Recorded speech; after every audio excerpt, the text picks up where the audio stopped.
আমরা মুসলমান, আমরা কিন্তু আকীদার ব্যাপারে খুব দুর্বল। আমরা আকীদা বুঝি না, আকীদা আমরা বুঝি না। অনেক সময় আমাদের কথার মধ্যে ভুল হয়, এজন্য আমরা ক্ষমা চাইবো কার কাছে? আমাদের ব্রেনটাই ছোট। ব্রেনটা কি? আমাদের কথার মধ্যে ভুল হয়, সিদ্ধান্তের মধ্যে কি হয়? ভুল হয়। আমরা কথা বলতে গেলে ভুল করি, সিদ্ধান্ত নিতে গেলে ভুল করি। এজন্য ক্ষমার ব্যবস্থা রাখছেন কে? আল্লাহ পাক। দেখেন বুখারীতে আসছে, এক ব্যক্তি ৯৯টা খুন করছে। কয়টা? এখানে খুন করা বুঝায় নাই, বুঝাইছে পাপ কি পরিমাণ করার পরেও আল্লাহ ক্ষমা করে দেয় যদি ক্ষমা চায়, তাওবা যদি করতে পারে। কয়টা খুন করছে বললাম? করার পরে একজনের কাছে যায় বলতেছে, ভাই আমার মন চায় আমি তাওবা করে ভালো হয়ে যাব, আমি আমার আল্লাহর কাছে মাপ চাই, আল্লাহ কি আমারে মাপ করবে? ওই লোকটা বলতেছে, তুমি যেই পরিমাণ পাপ করছো তুমি ক্ষমা পাওয়ার কোনো সম্ভাবনা নাই। রাগ করলেন, পরে বললেন ৯৯টা খুন করছিলাম, তো এটা ১০০ই করে ফেলি। তরবারি মারলেন, যাকে প্রশ্ন করলেন তাকে হত্যা করলেন। এখন খুন কয়টা হয়েছে? এবার একজন আলেমের কাছে যায় বলতেছে, আমি তো ১০০ খুন করছি, আল্লাহ কি আমারে ক্ষমা করবে? এবার আলেম বলতেছেন, শোনো, তুমি যে ১০০টা খুন করেছ, তুমি যদি তাওবার মতো তাওবা করতে পারো, যেটাকে বলা হয় তাওবায়ে নাসুহা, তুমি যদি সলিড তাওবা করতে পারো, ইখলাসের সাথে যদি তাওবা করো, আজকের পরে যদি ইখলাসের সাথে ইবাদত করো, তোমার রব তোমাকে ক্ষমা করে দিবে। ওমা উমিরু ইল্লা লিয়াবুদুল্লাহ মুখলিসিনা লাহুদ্দিন। ইখলাসের সাথে দিন মানতে হবে। মনোযোগ আছে আপনাদের? কিসের সাথে দিন মানতে হবে? ইখলাস। ইখলাস আছে কিনা দেখতে হবে। দান করলাম মানুষকে দেখাবার জন্য, ইখলাস নাই। নামাজ পড়লাম মানুষকে দেখাবার জন্য, ইখলাস নাই। কাউকে কিছু দিলাম মানুষকে দেখাবার জন্য, ইখলাস নাই।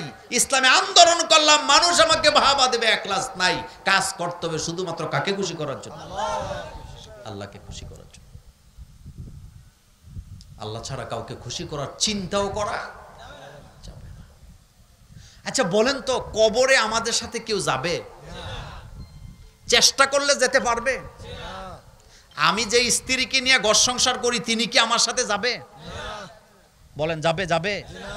আজকে যে বলবেন যে মোল্লা নাজিম হুজুর বলে গেছে, তোমার সাথে ৬০ বছর ৫০ বছর সংসার করি, তো আমি মারা গেলে তুমি আমার কবরে যাবা, অথবা তুমি মারা গেলে আমি তোমার কবরে যাব, রাজি আছো কিনা? বউ কইব, বহুত জ্বালাইছো জীবনে, এবার তোমার রাস্তা তুমি মাপো। কথা ঠিক না? আচ্ছা, আমাদের স্ত্রীরা আমাদেরকে ভালোবাসে না? আপনাদের যাদের স্ত্রী আছে, যারা বিয়ে করছেন, আজকে যে বলবেন যে তুমি মরে গেলে আমি বিয়ে করব, তুমি রাজি আছো নি? উনি রাজি হইব নি? কথা কন না কেন? আপনার স্ত্রী মারা গেলে আপনি বিয়ে করবেন, কোন স্ত্রী রাজি হবে? তো এখন আপনাদের কাছে জানতে চাই, এটা কি ভালোবাসা হইল না ভালোবাসার উল্টাটা হইল? আমি একটা মজার কথা বলি, আমার স্ত্রী একদিন আমাকে সেম কথা বলতেছে, আমি মরে গেলে তো আপনি বিয়ে করে ফেলবেন। তো আমি বললাম, তুমি কি আমার ভালোবাসা? অবশ্যই ভালোবাসি। তো ভালো যদি বাসো, তুমি কি চাও যে তুমি মরার পরে আমি সকালে একবার হাত পুরি, বিকালে একবার নাক পুরি, এরপর রাত্রের বেলা একবার আমার হাতের মধ্যে তেলের ছিটা পড়ুক, ঠসা পড়ে যাক, এটা কি তুমি চাও? কয় না, অবশ্যই চাই না। তো তুমি যদি এটা না চাও, তুমি মরেই যদি তুমি যাও, তাহলে আমি বিয়ে না করলে আমার রান্না করে খাওয়াইবো কেনা? পৃথিবীতে যত ভালোবাসা আছে, প্রত্যেকটা ভালোবাসার পেছনে উদ্দেশ্য আছে, চাহিদা আছে। কিন্তু তা আল্লাহ তার গোলামকে ভালোবাসেন, এখানে কোনো চাহিদা নাই, উদ্দেশ্য নাই, বিনা শর্তে আল্লাহ আমাদেরকে ভালোবাসেন। কথা কি ঠিক বললাম? আপনি কামাই করতে পারেন নাই, হাত দুইটা চলে গেছে, পা দুইটা চলে গেছে, এখন আর ভালোবাসা আসেনি? আপনি ঘরে বিছানায় পেশাব পায়খানা করেন, এখন আর ভালোবাসা আসেনি? নেই। আপনি যতক্ষণ পর্যন্ত হুঙ্কার দিতে না পারবেন, ততক্ষণ পর্যন্ত আপনার দলের কর্মীরাও আপনাকে পাত্তা দিবে না। কত দলের বড় বড় নেতা হসপিটালে মারা যায়, ঘরে পড়ে মারা যায়, কর্মীরা খবরও আসেনি। কিন্তু যতদিন সংসদ কাঁপাইছে অতদিন ডিসি, এসপি, ওসি সব ওনার কথায় কি উঠে বসে। এই জন্য অহংকার করার কিচ্ছু নেই। এখন আমি আপনাদের জন্য একটা তিতা কথা বলবো, সেটা হলো আমরা অনেকে ওয়াজ মাহফিলে যাই না। ওয়াজ মাহফিলে মূলত 5 প্রকার শ্রোতা থাকে। কয় প্রকার? 5 প্রকার মধ্যে একটা শ্রোতা এখলাসের সাথে কথা শোনে, বাকি 4টেই রং ওলা আছে। আসেন একটু এই জায়গাটাতে একটু মনোযোগ দিই। রাসূল করিম সাল্লাল্লাহু আলাইহি সাল্লাম বলেছেন, ইন্না মিনাল বায়ানি লা সিহরা, মানুষের বক্তব্যের মধ্যে জাদু থাকে। বলেন, মানুষের বক্তব্যের মধ্যে কি থাকে? এজন্য দেখবেন কিছু কিছু বক্তা সারা রাত ওয়াজ করলেও শ্রোতারা কি উঠে না, কারণ তার কথার মধ্যে কি আছে? এটা মোল্লার কথা না আল্লাহর কথা? এটা রাসূলুল্লাহর কথা। আল্লাহর কথাই রাসূলুল্লাহ বলেছেন যে মানুষের কথার মধ্যে কি থাকে? রস থাকে, জাদু থাকে। দেখেন না, চাকরিজীবীর বউ রাজমিস্ত্রির লোকে বাগছে, জিজ্ঞেস করছে তোমার বাড়িতে বিল্ডিং আছে, তোমার হাজবেন্ড একজন চাকরিজীবী, তুমি রাজমিস্ত্রির সাথে ভাইগে গেলা। আসলে বাগতে তো চাই নাই, কিন্তু সে যে কিভাবে কথার জাদুতে আমার জালে ফাঁসায় দিছে আমি নিজেও টের পাই নাই। এরকমের জাদুকরি কথা আমাদের দেশে আছে না নাই? এই যে আপনি বলতেছেন বুয়া বাড়ির মেয়েটা রিক্সাওয়ালার লোকে ভাগ্যা গেল কেন? আসলে তো এখানে রিক্সাওয়ালার বুয়া বাড়ির ব্যাপার না, ওই রিক্সাওয়ালায় এমন ভাবে কথা জানে যে কথায় মুগ্ধ হইয়া বুয়া বাড়ির মেয়ে রিক্সাওয়ালার সাথে ফুটুস। তাহলে কথার মধ্যে কি থাকে? মানুষের জাদু থাকে। তো এই যে আমরা মাহফিলে যাই, মূলত আমরা যাই কোরআন হাদিস শোনার জন্য। বলেন তো কি শোনার জন্য যাই? কিন্তু এখানে শ্রোতা আছে কয় প্রকার? এক প্রকার শ্রোতা হলো আয়োজক, তারা আয়োজন করছে, থাকতে বাধ্য, না থাকে কোনো উপায় কি নাই। আচ্ছা বলেন তো এটা কি এখলাস হইল? হইল না। 2 নাম্বার, আরেক প্রকার শ্রোতা আছে, আসে মেহমান হিসাবে, মাহফিল কমিটি বাড়িতে খাওয়া দাওয়া কইরা চলে যায়। এরকম শ্রোতা বোধহয় আমাদের নোয়াখালী নাই। আসছে কিন্তু একেবারে দল বল নিয়ে আসছে, আসার পরে খাইতে গেছে, যাইয়া খাওয়া দাওয়া করছে, মাহফিল নিয়েও গল্প গুজব করছে, মাশাআল্লাহ অমুকে ভালো ওয়াজ করে, অমুকে এরকম করে, অমুকে এরকম করে, আবার হুজুররার মধ্যেই তো মিল নাই, কত রকমের কথা কয়, কালেকশন করে, এই করে এই করে। খাওয়া দাওয়া কইরা সাইরা কয় আমার অনেক ব্যস্ততা, মাহফিল শোনার সময় নাই। এরকমের শ্রোতাবোধ নোয়াখালী নেই।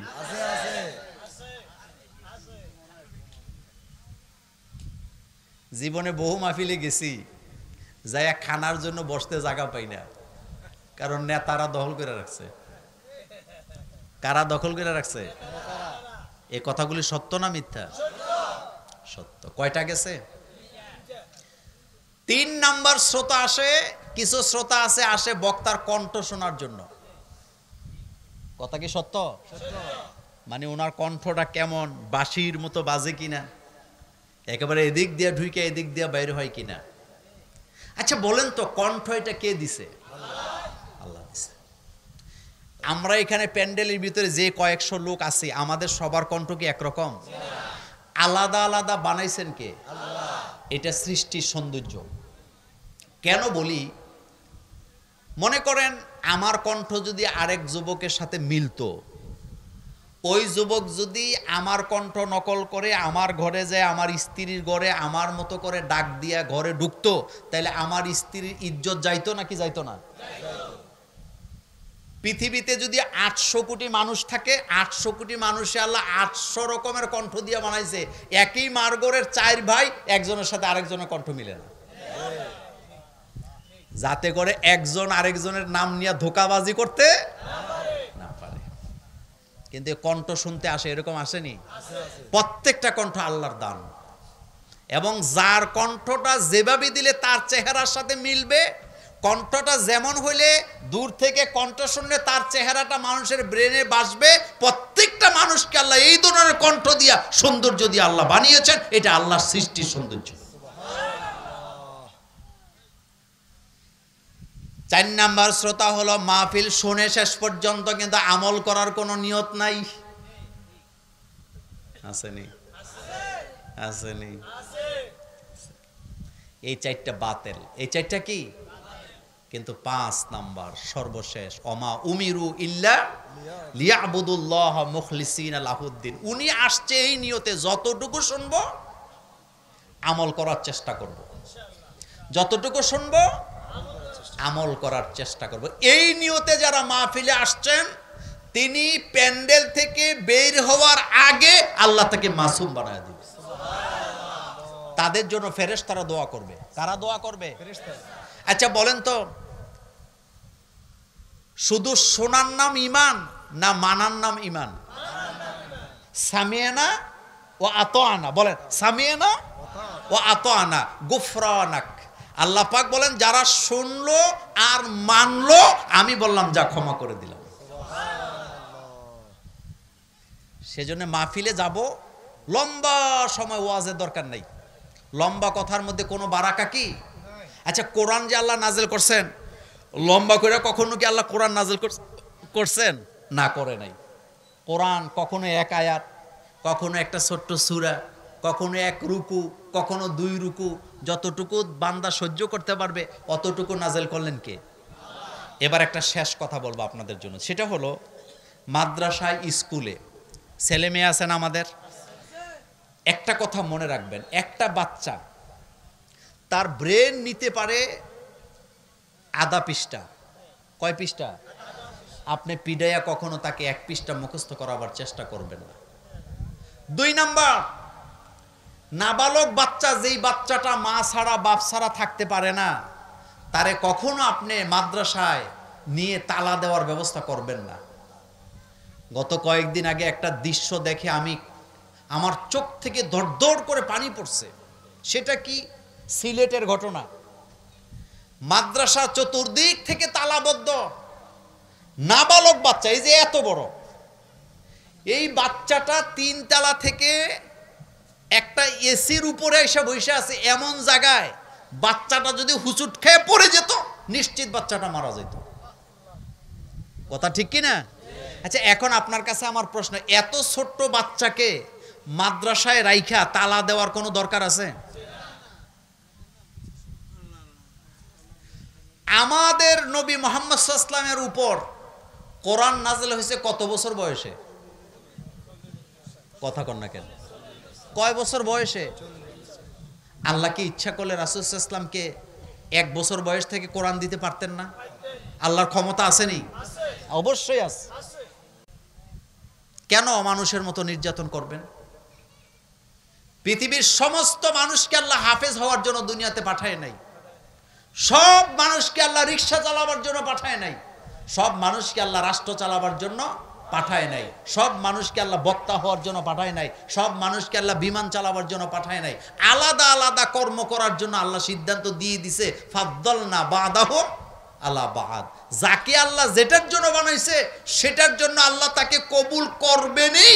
তার টাকা থাক চাই না থাক, তার আব্বা আম্মা থাকুক চাই না থাকুক, তাকে দিয়ে যতটুকু খেদমত করাবার দরকার আল্লাহ ততটুকু করায় দিবেন। বিশ্ব বিখ্যাত বহু আলেম আছে যাদের বাপ ছিল না, মা মানুষ করছে নি? কিন্তু আমরা বাপেরা অনেক সময় সন্তানকে বলি, আমিও বলি যে আমি মরলে টের পাইবা, বলি কি না? কিন্তু না, এ কথা ঠিক নয়। কারণ প্রত্যেকটা মানুষকে আলাদা আলাদা করে রিজিক দিয়া দুনিয়াতে পাঠাইছে কে? আল্লাহ।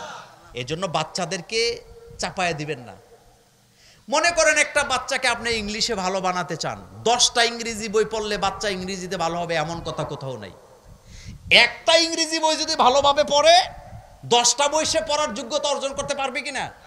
কিন্তু 10টা মুখস্থ করায় লাভ নাই যদি একটা পড়তে না পারে।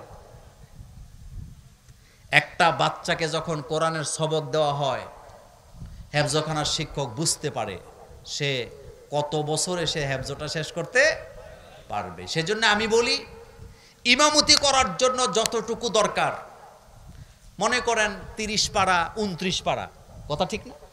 30 পারা 29 পারা একেবারে ভালোভাবে মুখস্থ করায় দেন। সে হেফজ পারে না, তারে পিড়াইয়েন না, শিকল দিয়া বাঁধেন না। দরকার নাই। সে পারে না, তাকে কিতাবখানায় দেন। হতে পারে সে হেফজও পারে নাই, কিন্তু কিতাবখানায় ফার্স্ট হওয়ার সম্ভাবনা কি আছে? আপনার ছেলেটা স্কুলে পড়ে, সব সাবজেক্টে একটা মানুষ কখনো ভালো হয় না, কারণ আল্লাহ এক একজনকে এক এক মেধা দিয়ে দুনিয়াতে পাঠাইছে। মেধা এটা কে দেয়? এজন্য আমরা জ্ঞান কার কাছে চাই? রব্বি জিদনি, বলেন রব্বি জিদনি ইলমা। আল্লাহর কাছে আমরা জ্ঞান চাই, এটা আল্লাহ দেন, আল্লাহ প্রদত্ত। দেখবেন একটা বাচ্চা একেবারে ছোট, যা শুনে তাই বলে দিতে পারে, আছে না? আবার আরেকজন বয়স হইতে হইতে মোটামুটি 20 বছর হয়েছে, এখনো সূরা ফাতিহা ঠিক মতো বলতে পারে না। মেধা কি সবার সমান হয় নাকি? হয় না। হযরত আবু হুরায়রা বলেন, আমার কোনো কিছু মনে থাকতো না, আমি রাসূলকে বললাম, রাসূল আমার তো কিছু মনে থাকে না। রাসূল বলেন রুমালটা বিছাও। আমি রুমাল বিছাইলাম, রাসূল চাদরের উপরে হাত দিলেন, আমাকে দোয়া করে দিলেন। এরপর থেকে আমি জীবনে কোনোদিন যা শুনেছি কিচ্ছু ভুলে যাইনি। এক একজনকে আল্লাহ এক এক ব্রেন দিয়ে দুনিয়াতে পায়, এক এক কাজের জন্য আল্লাহ পাঠাইছে। সবাই রাষ্ট্রপ্রধান হবে না, সবাই আমির হবে না, সবাই সেনাপ্রধান হবে না। এক একজনকে আল্লাহ এক এক যোগ্যতা দিয়ে পাঠাইছেন।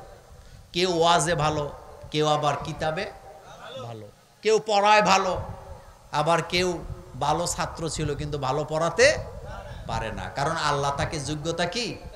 এই জন্য অহংকারের কিছুই নেই। আমরা যেন অহংকারী না হই, আমরা যেন কি না হই, অহংকারী না হই। আল্লাহ পাক আমাদের সকলকে কবুল করুক। দিন বিজয়ের পথে আমরা যেন কাঁধে কাঁধ মিলাতে পারি। আমাদের মধ্যে কোনো দলাদলি নেই, আমরা একটা জায়গায় অন্তত এক থাকবো, সেটা হলো কোরআনের ব্যাপারে, আল্লাহ রাসূলের ব্যাপারে আমরা কয় দল? কোনো ফিতনা ফাসাদ করে লাভ নাই। আমি আপনাকে জান্নাত থেকে টেনে হেসড়ে বিতাড়িত করতে পারবো না যদি আল্লাহ আপনাকে কি দেয়? জান্নাত দেন। কারণ জান্নাতের মালিকানা কার? আল্লাহ পাক। আল্লাহ পাক বলছেন আমি জান্নাত দেব, আমি জাহান্নামের ফয়সালা করব। আল্লাহ পাকের রহমত ছাড়া জান্নাত জাহান্নাম পাওয়ার কোনো সুযোগ নাই। এখানে সন্দেহ করার কোনো কারণই কি নেই। আল্লাহর সিদ্ধান্ত ছিল এই মাহফিল 7 তারিখে হবে, আমরা আয়োজন করছি 3 তারিখ। এটাই হলো আল্লাহর ক্ষমতা। আপনার মৃত্যু যদি মক্কা শরীফে থাকে, বাংলাদেশে আপনি মরবেন না। আপনার মৃত্যু যদি মদিনাতে থাকে, আপনি কোথায় মারা যাবেন? মদিনাতে মারা যাবেন। এজন্য তাকদীরকে মেনে নেওয়া, এটাই হচ্ছে মুমিনের একটা সফলতা। আমার জীবনে ভালো মন্দ, খারাপ, বিপদ মুসিবত, সুস্থতা অসুস্থতা যা কিছু আসে, এটা কার পক্ষ থেকে আসে? অল কাদরি খাইরিহি ওয়া শাররিহি মিনাল্লাহি তাআলা ওয়াল বা'সি বা'দাল মাউত। আমার জীবনের ভালো মন্দ সবটাই আল্লাহর পক্ষ থেকে আছে।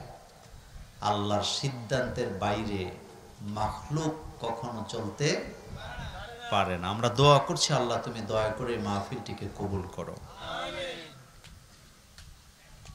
আজকের এই মাহফিলে যিনি সভাপতিত্ব করছেন, আমার পরিচিত মুখ জনাব মোহাম্মদ আনিস মাজি, সেক্রেটারি আরব আলী জামে মসজিদ। মাহফিলটি উপস্থাপনা করছেন মোহাম্মদ শেখ ফরিদ। ইন্তেজামিয়া কমিটির পক্ষে জনাব আব্দুল হালিম বাহাদুর, জনাব আবুল খায়ের, মাওলানা রাশিদুল ইসলাম। আজকের প্রোগ্রামে অতিথিবিন্দু জনাব নুরুল আমিন মাজি, জনাব আবুল কাশেম মেম্বার, জনাব মোহাম্মদ কামাল মিয়া, জনাব মোহাম্মদ আলাউদ্দিন মিয়া, জনাব মোহাম্মদ ইউসা, জনাব এইচ.এম. নিজামুদ্দিন, জনাব মোহাম্মদ মুস্তফা কামাল, জনাব মাস্টার শামসুল আলম, জনাব মাওলানা বশির আহমেদ, জনাব মোহাম্মদ সাইফুল ইসলাম আলী। আজকের প্রোগ্রামে প্রধান অতিথি জনাব শাহাদাতুল্লাহ সেলিম, সম্মানিত চেয়ারম্যান 9 নং কালাদ্রাপ ইউনিয়ন পরিষদ। আজকের প্রোগ্রামে 2 জন বিজ্ঞ আলোচক কথা বলেছেন হযরত মাওলানা মুফতি হাবিবুল্লাহ জাফর, খতিব বাইতুন নূর জামে মসজিদ মাইজদি, আমার আগে যিনি লম্বা সময় কথা বলেছেন, আন্তর্জাতিক খ্যাতিসম্পন্ন মুফাসসিরে কোরআন, সুমধুর কণ্ঠস্বর হযরত মাওলানা দ্বীন ইসলাম চাঁদপুরি, খতিব, ওয়্যারলেস বাজার, জামে মসজিদ চাঁদপুর। আমরা দোয়া করছি আল্লাহ দয়া করে আপনার সকল আয়োজনকে কবুল করেন। রাত্র অনেক হয়েছে, এই জন্য আপনাদেরকে কষ্ট দেব না। আমি সরাসরি আমার আলোচনার দিকে যেতে চাই। প্রথমে আমি যেই বিষয়টি নিয়ে আজকে আলোচনা করব সেটি হলো, এই পোস্টারের মধ্যে লেখা আছে 3 অক্টোবর 2025 শুক্রবার। এই কথাটাকে আমি একটু ভিন্নভাবে বলতে চাই। সেটা হলো, আমরা যারা মুসলিম, আমরা কি শুক্রবার বলবো না জুমাবার বলবো? শুক্রবার বললে গুনাহ নাই, কিন্তু শুক্রবারের মধ্যে কোনো সওয়াব নাই। এই শব্দের মধ্যে কি নাই? কিন্তু জুমা বার বা জুমা শব্দটা যদি আপনি বলেন, প্রত্যেক অক্ষরে অক্ষরে 10 করে নেকি পাবেন। তাহলে কোনটা বলা দরকার বলেন তো? কারণ জুমা শব্দটা কোরআনে আসেনি। জুমা নামে কোরআনে একটা সূরা আছে না নাই? আছে। রাসূল করিম সাল্লাল্লাহু আলাইহি সাল্লাম বলেছেন, কোন মুসল্লি যখন এক জুমা পড়ে, এর পরের জুমাতে আবার যখন যায়, এই জুমা থেকে ওই জুমা পর্যন্ত মাঝখানে যত সগীরা গুনাহ করেছিল, আল্লাহ তার গুনাহগুলি মাফ করে দেয়। সেজন্য আল্লাহ পাক বলছেন, ইযা নুদিয়া লিস-সালাতি মিন ইয়াউমিল জুমআতি ফাসআউ ইলা যিকরিল্লাহ। ইযা নুদিয়া লিস-সালাত, যখন আযান দেওয়া হয় নামাজের জন্য, কি দেওয়া হয় জোরে বলেন? মিন ইয়াউমিল জুমআতি, জুমার দিনে, ফাসআউ, দৌড়াইতে থাকো মসজিদের দিকে। মসজিদে যাওয়া শুধুমাত্র আল্লাহর জিকির করার জন্য, কারণ মসজিদে যায় যারা, আল্লাহর জিকিরও করে তারা। এই যে মসজিদে আমরা ঢুকি, মসজিদের কিছু হক আছে না? আছে। মসজিদের প্রথম হক হলো ডান পা দিয়ে ঢুকা। বলেন কোন পা? ডান পা। ডান পা দিয়ে ঢুকবেন। 2 নাম্বার হক হলো দোয়া করবেন, আল্লাহুম্মা ফতাহলি আবওয়াবা রাহমাতি, আয় আল্লাহ আমার জন্য রহমতের সকল রহমতের দরজাগুলি খুলে দাও। কারণ রহমতের একচ্ছত্র মালিকানা আল্লাহ। পৃথিবীর কোন মানুষকে রহমতের মালিকানা মনে করা যাবে না। যদি মনে করে, ঈমান চলে যাওয়ার সম্ভাবনা আছে না? মাজারের সামনে লিখে রাখে বাবুর রহমত, বাবে রহমত, এই কথাগুলো শিরক। রহমতের একচ্ছত্র মালিকানা কার? বরকত কে দেয়? দেখবেন অনেক সময় বলে যে পিসা বুজুর্গকে সুইয়া দিলে বরকত হবে। এটা শিরকি কথা। বরকত কার হাতে? তাবারাকাল্লাযী বিয়াদিহিল মুলক ওয়া হুয়া আলা কুল্লি শাইইন কাদির। তাবারাকাল্লাযী বিয়াদিহিল মুলক। বরকতময় সে আল্লাহর হাত, যার হাতে রাজত্ব। এই পৃথিবীর রাজত্ব কার হাতে? আল্লাহ ছাড়া কেউ রাজত্বের মালিকানা হতে পারে না। তুলিজুল লাইলা ফিন নাহার ওয়া তুলিজুন নাহারা ফিল লাইল। আল্লাহ বলেন, আমি দিনকে রাত্র করি, রাতকে দিন করি। ওয়া তুইজ্জু মান তাশা ওয়া তুযিল্লু মান তাশা। আমি যারে চাই তারা ইজ্জত দেই, যারে চাই তারে বেইজ্জতি করি। ইজ্জত কে দেয়? আল্লাহ। এই ইজ্জত আল্লাহ যে দেয়, এটার অর্থ হলো যাকে আল্লাহ সম্মানিত করে তারে দিয়ে সম্মানিত কাজ করায়। আর যাকে আল্লাহ লাঞ্ছিত করে, অপমানিত করে, তারকে দিয়ে আল্লাহ লাঞ্ছনা বঞ্চনার কাজ করায়। সেজন্য সবসময় আল্লাহর কাছে ইজ্জত চাইতে হবে। কি চাইতে হবে? মসজিদের 3 নাম্বার হক হলো, মসজিদে ঢোকার পরে আপনি বসবেন না ততক্ষণ, 2 রাকাত নামাজ আদায় করবেন না যতক্ষণ। কয় রাকাত? 2 রাকাত। বিশ্বনবী জুমার খুতবা দিচ্ছিলেন, সাহাবা ঢুকলেন, বসে গেলেন। রাসূল বললেন, তুমি দাঁড়াও। সাহাবা দাঁড়ালেন। রাসূল বললেন, নামাজ কি পড়েছ? কয় না হুজুর, পড়ি নাই। আল্লাহর নবী বললেন, নামাজ মসজিদে ঢুকে বসবা না ততক্ষণ 2 রাকাত সালাত আদায় করব না যতক্ষণ। কয় রাকাত? হযরতে বেলাল রাদিয়াল্লাহু তাআলা আনহুর পায়ের আওয়াজ রাসূল সাল্লাল্লাহু আলাইহি ওয়াসাল্লাম জান্নাত থেকে পেয়েছেন। কোথা থেকে পেয়েছেন? রাসূল বলতেছেন, বেলাল তুমি কি আমল করো? বেলাল বলেন, হুজুর আমি যখন মসজিদে ঢুকি 2 রাকাত নামাজ আদায় করি, আমাদের হাতে সময় থাকার পরেও মসজিদে ঢুইকা বৈশা বৈশা গল্প গুজব করে সময়টা কাটায় দেই, 2 রাকাত নামাজ পর্যন্ত পড়তে পারি না। এমন কপাল পরা মুসল্লি আছে না? সহিহ মুসলিমের হাদিসে রাসূল করিম সাল্লাল্লাহু আলাইহি সাল্লাম বলেছেন, কোন ব্যক্তি যদি ওযুর জায়গায় যায়, কোন জায়গায়, এরপরে বিসমিল্লাহ বলে ওযু শুরু করে, কি বলে ওযু শুরু করে? 2 হাতের কবজ 3 বার পর্যন্ত ধৌত করে, 3 বার কুলি করে, 3 বার নাকে পানি দেয়, 3 বার সমস্ত মুখ ধৌত করে, 3 বার ডান হাত 3 বার বাম হাত ধৌত করে, এরপরে মাথা মাসে করে, এরপরে 2 পা 3 বার করে খুশু ভাবে ধৌত করে মসজিদে ঢুকে 2 রাকাত নামাজ আদায় করলো।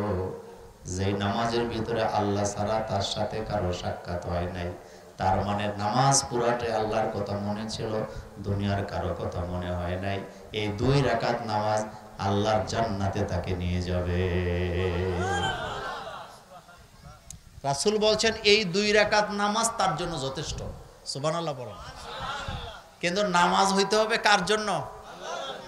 আল্লাহর দিকে মুতাওয়াজ্জহ থাকতে হবে। ইন্নী ওয়াজ্জাহতু, পড়েন সবাই, ইন্নী ওয়াজ্জাহতু ওয়াজহিয়া লিল্লাযী ফাতারাস সামাওয়াতি ওয়াল আরদা হানিফা ওয়া মা আনা মিনাল মুশরিকিন। ইন্নী ওয়াজ্জাহতু ওয়াজহিয়া লিল্লাযী, আমি আমার চেহারা ঘুরালাম কার দিকে? ওমা আনা মিনাল মুশরিকিন, আমার সাথে মুশরিকদের কোনো সম্পর্ক নাই। মসজিদে ঢোকার পরে 5 নাম্বার হক হলো জুমার দিনের কথা বলছিলাম। ইমাম সাহেব যখন মিম্বরে উঠবেন, মন মগজ কান দিয়ে আলোচনা শুনবেন, খুতবা শুনবেন। কি শুনবেন?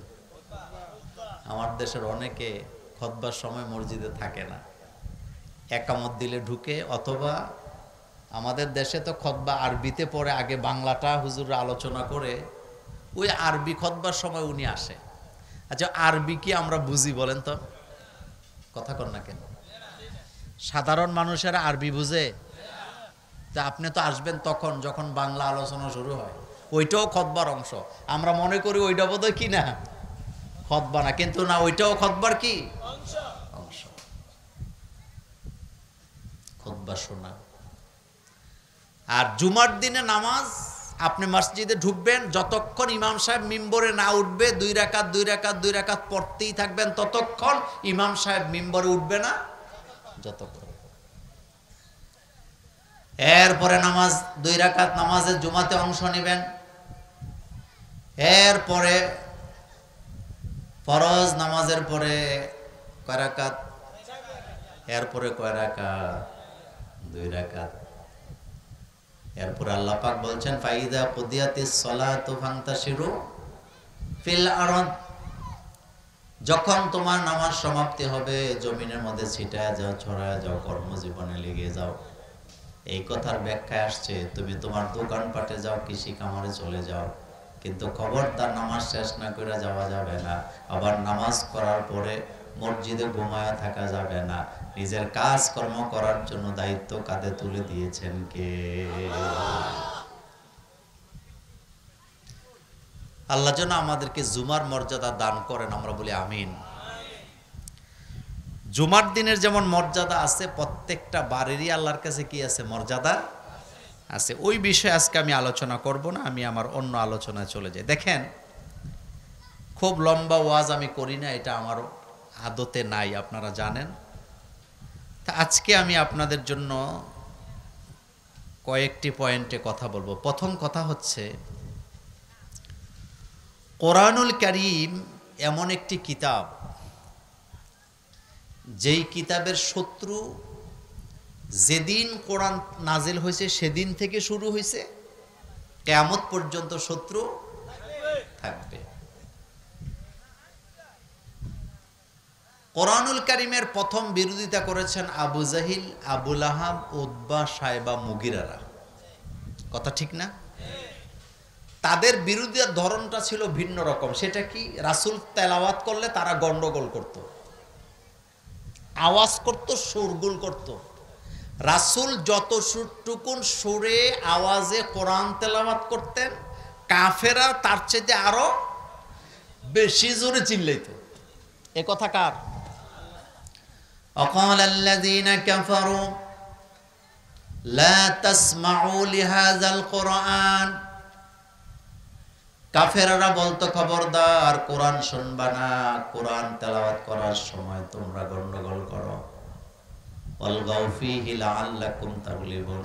তোমরা যদি গন্ডগোল করো হতে পারো তোমাদের আওয়াজগুলি কোরআনের আওয়াজের উপরে চলে যাবে, তোমরা কোরআনের উপরে বিজয় হবা। কিন্তু আল্লাহ বললেন, হাবিব আপনি যে তেলাওয়াত করেন, আপনার তেলাওয়াত আমার আরশে আজিম পর্যন্ত পৌঁছে যায়।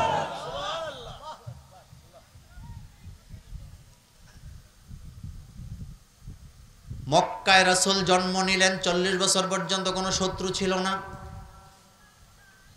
যেদিন হেরা গুহা থেকে তিনি কোরআন নিয়ে